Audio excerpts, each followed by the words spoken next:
Assalamualaikum warahmatullahi wabarakatuh. Jumpa lagi bersama Bapak di pelajaran kimia kelas 11 pada semester 2 dan materi yang berbeda, yaitu materi tentang teori asam dan basa atau larutan asam basa. Sebelum kita memulai pelajaran kita pada hari ini, alangkah lebih baiknya kita untuk melapaskan lapas basmalah bersama-sama. Tujuannya untuk agar pelajaran kita ini diberkahi dan diridhoi oleh Allah Subhanahu wa Ta'ala. Nah, baiklah anak-anak sekalian, teori asam basa itu sebenarnya dibagi menjadi 3. Yang pertama Arrhenius, yang kedua itu Bronsted-Lowry, nah yang ketiga itu ada Lewis. Pada kesempatan ini kita bahas dulu teori asam basa Arrhenius. Asam menurut Arrhenius yaitu zat atau spesies yang menghasilkan ion H+ dalam larutannya. Sedangkan basa yaitu zat atau spesies yang menghasilkan ion OH- dalam larutannya.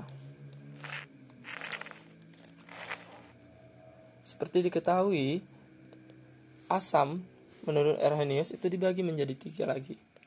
Yang pertama itu asam monoprotik, yang kedua asam diprotik, yang ketiga asam triprotik. Asam monoprotik yaitu asam berbasa 1. Artinya, ia hanya memiliki atau menghasilkan ion H+ hanya 1 di dalam larutannya. Contohnya itu kita langsung sebutkan nama plus contohnya ya. Yang pertama itu ada HCl. HCl ini adalah asam klorida. Yang kedua itu HBr, asam bromida. Selanjutnya itu ada HNO2, asam nitrit.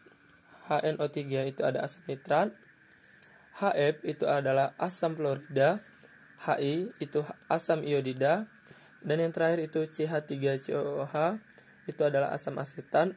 Kenapa CH3COOH ini berbeda dari lainnya? Yang lainnya itu hanya di depan, sedangkan H dari CH3COOH itu ada di belakang letak ionnya. Tapi nilainya tetap 1, kecuali asam asetan tadi.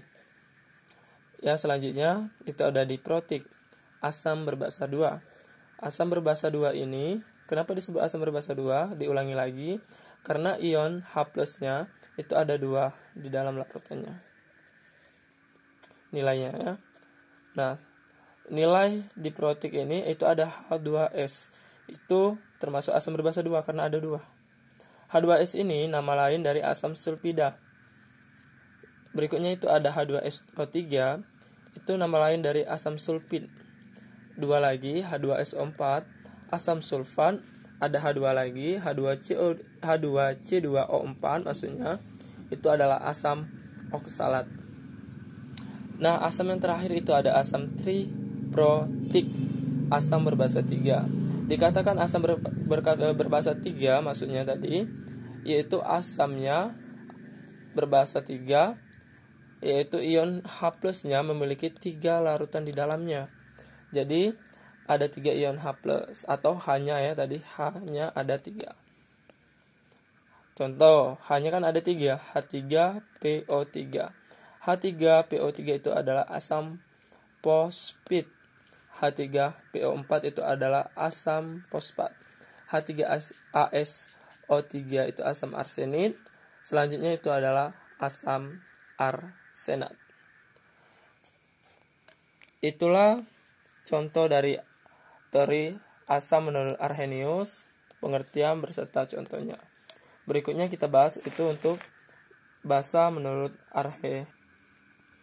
Baiklah, lanjut itu basa. Basa yaitu zat atau spesies yang menghasilkan ion OH- dalam larutannya. Jadi itu ada monohidroksi, dihidroksi, dan trihidroksi. Berdasarkan namanya itu mono itu 1, di itu 2, tri itu 3. Jadi ada 3 OH- di dalamnya, ada 2 OH- dan ada 3 OH-, maksudnya gitu.